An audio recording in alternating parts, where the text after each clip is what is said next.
ये कहानी है एक ऐसे क्लासिक स्नाइपर की जो अपनी आंखों पर पट्टी बांधकर भी कई किलोमीटर दूर अपने टारगेट को खत्म कर सकता है। लेकिन ये स्नाइपर पहले एक आम मैथ टीचर हुआ करता था। उसे जंग और बंदूक से बहुत नफरत थी, मगर एक दिन उसकी लाइफ में कुछ ऐसा हुआ जिसने उसे एक डिसेंट टीचर से एक बेरहम स्नाइपर बना दिया। कहानी की शुरुआत होती है यूक्रेन के एक छोटे से गांव से, जहां हमें एक छोटे से घर को दिखाया जाता है। इस घर में एक कपल रहता है जो हंसी खुशी अपनी जिंदगी गुजार रहे होते हैं। इस घर में रहने वाले आदमी का नाम है मिकोला और उसकी वाइफ का नाम है नास्टिया। नास्टिया एक ड्राइंग आर्टिस्ट थी और लकड़ियों को तराश कर उसे तरह तरह के स्टैच्यू बनाती थी। मिकोला एक टीचर है और पास ही के एक स्कूल में बच्चों को मैथ पढ़ाता है। वो एक बहुत ही अच्छा टीचर है और सभी बच्चे उससे काफी खुश हैं, सिवाय एक के जिसका नाम था एवन। एवन एक बहुत ही बदतमीज लड़का था। वो हर दिन क्लास में अपने टीचर मिकोला को परेशान करता। एवन एक रिच फैमिली से बिलोंग करता था, जबकि मिकोला एक गरीब इंसान था। इसलिए एवन मिकोला के लुक्स और कपड़ों का मजाक भी उड़ाया करता। वो चाहता था कि मिकोला उसकी बदतमीजी से तंग होकर उस पर हाथ उठाए और फिर वो उसका कंप्लेंट करके मिकोला को स्कूल से निकलवा दे। लेकिन मिकोला बहुत ही शांत इंसान था। मिकोला को उसकी बातों से कोई फर्क नहीं पड़ता और वो अपनी जिंदगी में मस्त रहता। मिकोला के घर में कोई भी इलेक्ट्रॉनिक सामान जैसे टीवी वगैरह नहीं होने की वजह से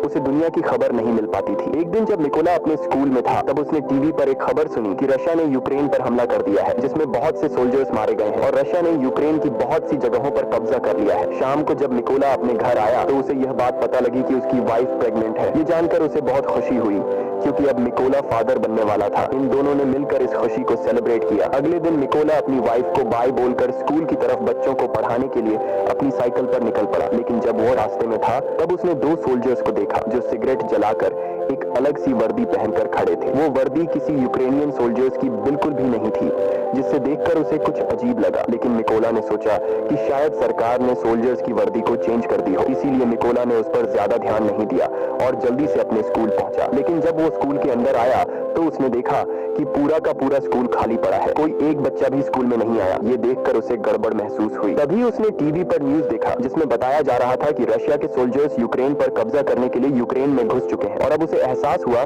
कि उसने रास्ते में जो सोल्जर्स देखे थे वो असल में रशिया के थे। ये सोचकर उसे अपनी वाइफ की फिक्र हुई क्योंकि उसकी वाइफ घर पर अकेली थी। वो फौरन अपनी साइकिल पर बैठकर घर की तरफ भागा, लेकिन अब बहुत देर हो चुकी थी। जब मिकोला घर पहुंचा तो उसने देखा कि वे दो सोल्जर्स उसकी वाइफ को बुरी तरह से पीट रहे थे। मिकोला ने अपनी वाइफ को बचाने की कोशिश की, लेकिन उन सिपाहियों ने उसकी भी धुनाई कर दी। मिकोला ने उनसे रिक्वेस्ट की कि प्लीज मेरी वाइफ को मत मारो, वो प्रेग्नेंट है। लेकिन सोल्जर्स ने उनकी एक नहीं सुनी और उन दोनों को पीटते गए। थोड़ी देर बाद एक रशियन सोल्जर ने मिकोला के घर की तलाशी ली और जब उसे अंदर कुछ भी काम का नहीं मिला तो उसने गुस्से में आकर मिकोला के घर को आग लगा दी और वहां से जाने लगे। अब अपने घर को जलता देख नास्टिया गुस्से से लाल हो गई और एक पत्थर उठाकर उन रशियन सोल्जर्स को मारने लगी। ये देखकर एक सिपाही ने गोली चला दी और नास्टिया की मौके पर ही मौत हो गई। मिकोला अपनी वाइफ को मरता देखकर उसके पैरों तले जमीन खिसक जाती है। वो अपनी वाइफ के पास जाता है और उसे गोद में लेकर फूट फूट कर रोने लगता है। ऐसे ही कुछ घंटे बीतने के बाद दो यूक्रेनियन सोल्जर्स मिकोला के पास आए। मिकोला की वाइफ को मरा हुआ देखकर उन दोनों सोल्जर्स को बहुत अफसोस होता है और मिकोला के कंधे पर हाथ रखकर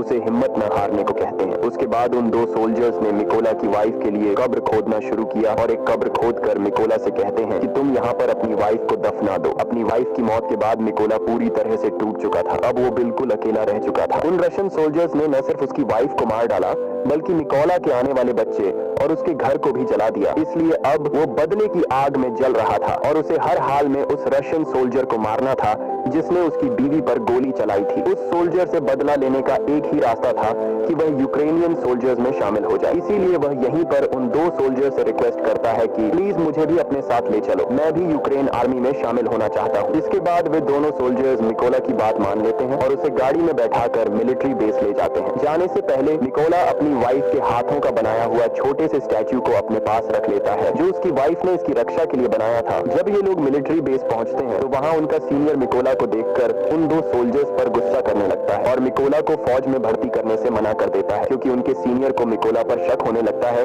कि कहीं मिकोला कोई जासूस ना हो। जब सीनियर ने उन दो सोल्जर्स से अच्छी तरह मिकोला के बारे में जानकारी हासिल की और मिकोला ने भी उसे पूरी बात बताई कि किस तरह से रशियन सोल्जर्स ने मेरी वाइफ को बेरहमी से मार दिया और मेरे घर को जला दिया, इसलिए अब मेरे पास जीने की कोई वजह नहीं है। और उसने उस सीनियर को यकीन दिलाया कि वो रशियन सोल्जर को मारकर इस देश को आजाद करना चाहता है। ये सुनकर वह सीनियर मिकोला को यूक्रेनियन आर्मी में भर्ती करने के लिए राजी हो जाता है और अगले दिन से ही उसकी ट्रेनिंग शुरू हो गई। अब चूंकि मिकोला एक आम इंसान था, इसलिए उसे ट्रेनिंग के दौरान काफी मुश्किल हो रही थी। उसने अपनी पूरी जिंदगी मैथ का सब्जेक्ट पढ़ाया था, और बंदूकों के बारे में उसे कोई भी जानकारी नहीं थी। जब सभी फौजी बंदूकों को असेंबल कर रहे थे तो उनके मुकाबले में मिकोला काफी स्लो था और वह सबसे आखिर में बंदूक को असेंबल करता है। ये देखकर उस ऑफिसर को लगता है कि मिकोला कभी भी एक अच्छा सोल्जर नहीं बन पाएगा, लेकिन उसने भी हार नहीं मानी और अपनी ट्रेनिंग पर फोकस रखा। एक रात ट्रेनिंग के दौरान मिकोला अपने सीनियर से कहता है कि वह उसे उसके नाम से न बुलाए क्योंकि उसका कोड नेम रेवन है। ये सुनकर सभी उस पर हंसने लगे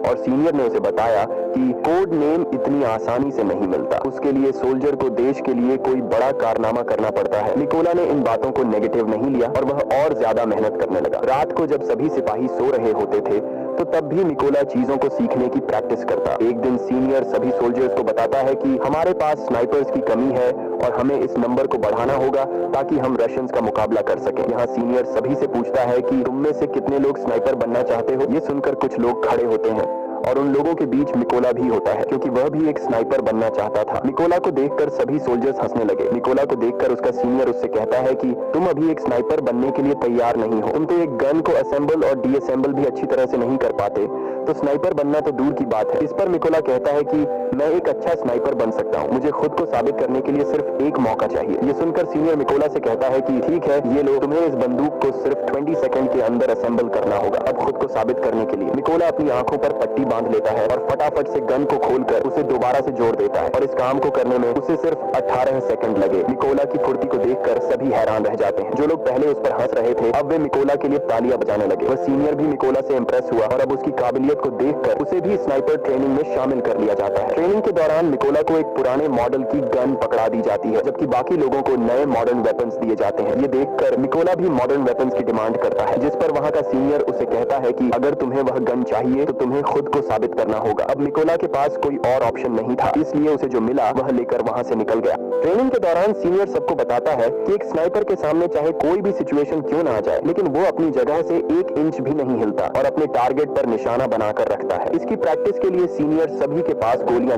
चलाता है और जो भी स्नाइपर अपनी पोजीशन से हिलता है उसे इस ट्रेनिंग से बाहर कर दिया जाता है। लेकिन जब मिकोला की बारी आती है तो वो अपनी जगह से जरा भी नहीं हिलता और अपना निशाना बनाकर रखता है और इस तरह से मिकोला इस ट्रेनिंग में पास हो जाता है। अगली ट्रेनिंग में स्नाइपर को उनका टारगेट सिर्फ एक बार दिखाया जाता है और फिर उनकी आंखों को ब्लैक बोर्ड से ढक दिया जाता है। इस दौरान उन्हें अंदाजा लगाकर अपने टारगेट को शूट करना होता है। बाकी सोल्जर्स में से कुछ सोल्जर इस टेस्ट को पास कर लेते हैं, लेकिन जब मिकोला की बारी आती है तो उसका निशाना थोड़ा सा चूक जाता है और मिकोला इस टेस्ट में फेल हो जाता है क्योंकि उसके पास जो बंदूक थी वह काफी पुरानी थी और उससे बिल्कुल परफेक्ट निशाना लगाना बहुत मुश्किल था। मगर सबको पता था कि अगर मिकोला को नई बंदूक दी जाती तो वह निशाना बिल्कुल परफेक्ट लगा लेता। अगली ट्रेनिंग उन स्नाइपर्स के लिए और मुश्किल थी क्योंकि उन्हें फ्लेयर की रोशनी में अपने टारगेट को शूट करना था और वह भी रात के अंधेरे में। यहाँ सीनियर ने फ्लेयर छोड़ी और सभी ने अपना निशाना लगाया, लेकिन कोई भी टारगेट को हिट नहीं कर सका। बाकी सबने तो गोली चला दी थी। अब यहाँ सिर्फ मिकोला ने गोली नहीं चलाई।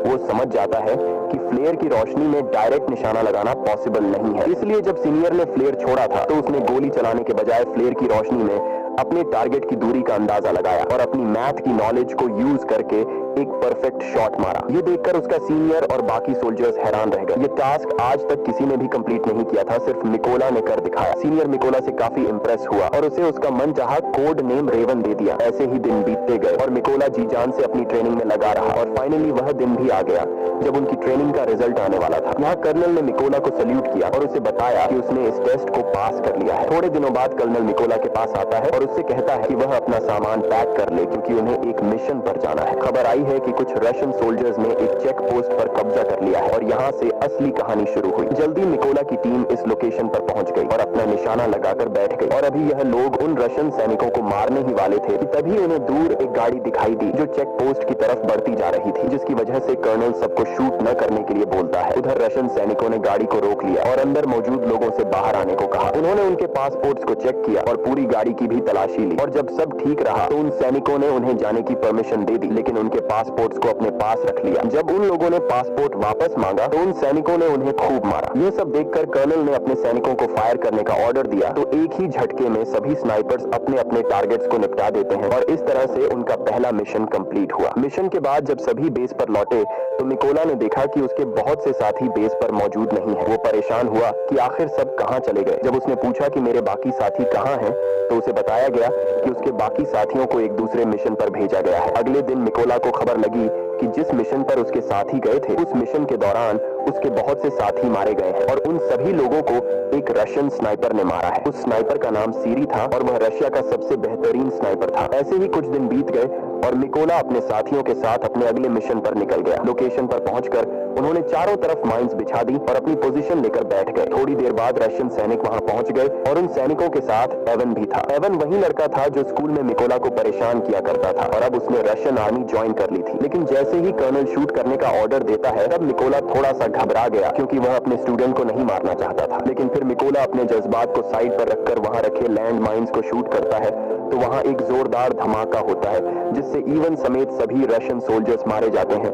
सब कुछ कंट्रोल होने के बाद कर्नल गुस्से में मिकोला से पूछता है कि जब मैंने शूट करने का ऑर्डर दिया तो तुम क्या सोच रहे थे? जिस पर मिकोला जवाब देता है कि उन रशियन सोल्जर्स में मेरा एक स्टूडेंट भी था, मैं उसे नहीं मारना चाहता था। यहाँ कर्नल ने मिकोला को समझाया कि उसे इवन की मौत का जरा भी दुख नहीं होना चाहिए क्योंकि यहाँ वो तुम्हारा स्टूडेंट नहीं बल्कि तुम्हारा दुश्मन था और रशियन आर्मी को ज्वाइन करना इवन का अपना फैसला था, इसलिए तुम्हें उसके लिए बुरा मानने की जरूरत नहीं। मिशन पूरा करके ये सभी अपने बेस कैंप पर लौट आए। कर्नल को मिकोला पर पूरा भरोसा था, वो अपना ज्यादातर वक्त मिकोला के साथ बिताता था। यहाँ कर्नल ने मिकोला को अपनी फैमिली फोटो दिखाई और उससे बताया कि उसकी फैमिली में 3 लोग हैं। उसकी दोनों बेटियां इस बात से अनजान हैं कि उनके पिता एक सोल्जर हैं। मैंने उन्हें बताया है कि मैं बिजनेस करता हूं और मेरी वाइफ ने भी आज तक मेरे बारे में बच्चों को नहीं बताया कि मैं एक सोल्जर हूं। यहाँ मिकोला ने भी कर्नल को अपनी पूरी कहानी बताई कि किस बेदर्दी से रशियन सैनिकों ने उसकी वाइफ को मार डाला। इस दौरान मिकोला काफी इमोशनल भी हो गया लेकिन कर्नल ने उसे संभाल लिया। अगली सुबह ये सभी अपने अगले मिशन पर निकल गए। ये मिशन काफी इंपॉर्टेंट था क्योंकि उन्हें खबर मिली थी कि रशियन सोल्जर्स का एक ग्रुप उस रास्ते से गुजरने वाला है। कर्नल और मिकोला जल्दी से लोकेशन पर पहुंचे और अपनी पोजीशन लेकर बैठ गए। थोड़ी देर बाद उन्हें 2 रशियन सैनिक दिखे जो अपनी बाकी की टीम का इंतजार कर रहे थे। यहाँ मिकोला ये नोटिस करता है कि उनमें से एक सैनिक वो है जिसने उसकी वाइफ को गोली मारी थी और वो मिकोला के ठीक निशाने पर था। यहाँ मिकोला ने गोली चलाने की परमिशन मांगी पर कर्नल ने ऐसा करने से मना कर दिया। अब मिकोला गुस्से से लाल हो रहा था क्योंकि सामने खड़े सोल्जर ने उसकी वाइफ को मारा था और उसने आर्मी को ज्वाइन भी इसलिए किया था ताकि वो अपनी वाइफ का बदला ले सके। इसलिए उसने दोबारा से फायर करने की परमिशन मांगी पर एक बार फिर कर्नल ने ऐसा करने से मना कर दिया। लेकिन अब मिकोला अपने जज्बात पर काबू नहीं रख पाया और उसने गोली चला दी। गोली लगने से उस सोल्जर की तुरंत मौत हो गई। लेकिन बुरी बात ये थी कि रशियन सोल्जर्स को उनकी लोकेशन का पता चल गया। कर्नल मिकोला से कहता है ये तुमने क्या कर दिया? लेकिन सबसे बुरी बात ये थी कि रशिया का सबसे खतरनाक स्नाइपर जिसका नाम सीरी था वो भी अपनी पोजीशन लेकर बैठा हुआ था और अब उसे भी उनकी लोकेशन का पता लग गया था। कर्नल भी ये बात जानता था कि सीरी पास ही है, इसलिए वो सीरी की तलाश करने लगा। लेकिन इससे पहले कि वो उसकी लोकेशन को जानता,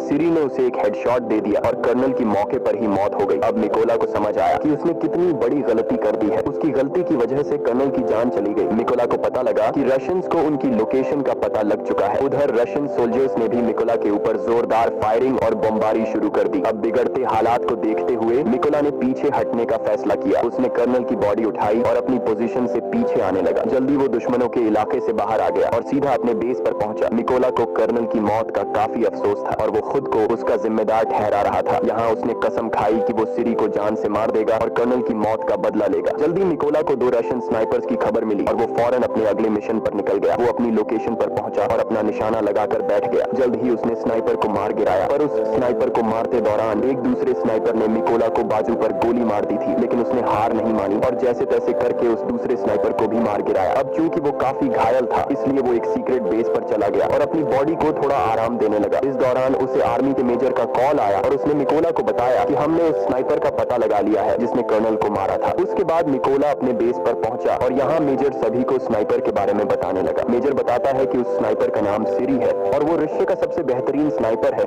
उसका निशाना आज तक गलत नहीं लगा। सीरी ने यूक्रेन के 6 सबसे काबिल स्नाइपर्स को मार गिराया है, इसलिए हमें उसे हल्के में नहीं लेना चाहिए। मेजर बताते हैं कि सीरी पहले यूक्रेन के सोल्जर्स को मारता है और फिर उसकी वीडियो बनाकर सोशल मीडिया पर अपलोड करता है ताकि यूक्रेनी सोल्जर हार मान ले। वो बताता है कि सीरी एक ऐसा स्नाइपर है जो आम तौर पर अपनी पोजीशन को चेंज नहीं करता और एक खास लोकेशन पर बैठकर अपने दुश्मनों का शिकार करता है। अब ये सभी लोग एक प्लान बनाते हैं कि वो सीरी की लोकेशन पर 2 टीम बनाकर जाएंगे। प्लान के मुताबिक उनकी पहली टीम रशियन सैनिकों पर सामने से अटैक करेगी और जब वो इस अटैक में बिजी होंगे तो उनकी दूसरी टीम उन लोगों पर पीछे से हमला करेगी। इस मौके का फायदा उठाकर मिकोला बिल्डिंग के अंदर जाएगा और सीरी को मार देगा। पूरी प्लानिंग हो जाने के बाद ये सभी उस लोकेशन की तरफ निकल गए। लोकेशन पर पहुंचकर सभी स्नाइपर्स ने अपनी पोजीशन पोजीशन ले ली और अपना निशाना लगाकर बैठ गए। उधर मिकोला भी चुपके से बिल्डिंग में एंटर हुआ, जहां उसे 2 रशियन सोल्जर्स दिखे जो अपने बातचीत में मसरूफ थे। मिकोला ने बिना देर किए उन दोनों को मार डाला और बिल्डिंग में आगे बढ़ गया। इसके बाद उसने प्लान के मुताबिक अपनी टीम को सिग्नल दिया और सिग्नल के मिलते ही यहाँ बैठे स्नाइपर्स ने सभी सोल्जर्स को मार डाला। उधर सिरी ने ये नोटिस किया कि उसका कोई भी साथी उसे रिपोर्ट नहीं कर रहा है। उसे कुछ गड़बड़ महसूस हुई, इसलिए वो बिल्डिंग के छत पर चला गया जहां पहले से रशा का एक स्नाइपर मौजूद था। लेकिन ऊपर जाकर जब उसने स्नाइपर को देखा तो वो स्नाइपर मर चुका था। ये देखकर उसके दिल में घबराहट बढ़ने लगी और अब सिरी को एहसास हुआ कि यूक्रेन के सोल्जर्स ने उसे चारों तरफ से घेर लिया है। उसने अपने बेस पर बैकअप के लिए कांटेक्ट किया, लेकिन बैकअप टीम को उस तक पहुंचने में अभी 10 मिनट और लगने वाले थे। ये सुनकर वो फटाफट से अपनी पोजीशन पर आया और यूक्रेनी सैनिकों को ढूंढने लगा। लेकिन तभी उसने सामने टेबल पर रखा एक छोटा सा स्टैच्यू देखा जो असल में उसके बाहर जाने के बाद मिकोला ने रखा था, जो उसे उसकी वाइफ ने दिया था। अभी सिरी कुछ सोच पाता कि तभी मिकोला ने उस पर हमला कर दिया और उसे चाकू मार मार कर उसकी जान ले ली। लेकिन इस हाथापाई के चलते बिल्डिंग में मौजूद दूसरा स्नाइपर थोड़ा अलर्ट हो गया, लेकिन अभी वो कुछ कर पाता उससे पहले मिकोला ने उसके पास से ग्रेनेड फेंक दिया और उस धमाके में ये आखिरी स्नाइपर भी मारा गया। थोड़ी देर बाद सिरी की बुलाई बैकअप टीम भी बिल्डिंग तक पहुंच गई, लेकिन वो इस बात से अनजान थे कि सिरी अब मर चुका है। इसीलिए जब उन्होंने सिरी को कॉल किया तो कॉल उधर मिकोला ने उठाया और उनसे कहा कि वो सभी मरने वाले हैं और इतना कहकर उसने ट्रक के ड्राइवर को शूट कर दिया। अब गोली चलते ही रशियन सोल्जर्स में हलचल मच गई और वो सभी ट्रक के बाहर कूद गए। लेकिन वो इस बात से अनजान थे कि यूक्रेनियन स्नाइपर्स उन पर घात लगाकर बैठे हुए थे। यहाँ यूक्रेनी सैनिकों ने जोरदार शूटिंग शुरू कर दी और एक एक रशियन को चुन चुन कर मारा। इस मिशन के थोड़े दिनों बाद निकोला अपनी वाइफ की कब्र पर गया, क्योंकि उसने उससे जो वादा किया था वो अब पूरा हो चुका है। उसने उन सभी लोगों को मार दिया है जिन्होंने उसकी वाइफ और कर्नल को मारा था। यहाँ मिकोला ने कसम खाई कि वो आखिरी दम तक अपने देश की सेवा करता रहेगा और इतना कहकर वो वहां से चला गया। और इसी के साथ ये फिल्म खत्म हो जाती है। अगर वीडियो आपको अच्छी लगी हो तो हमारे चैनल को सब्सक्राइब और वीडियो को लाइक जरूर कीजिएगा।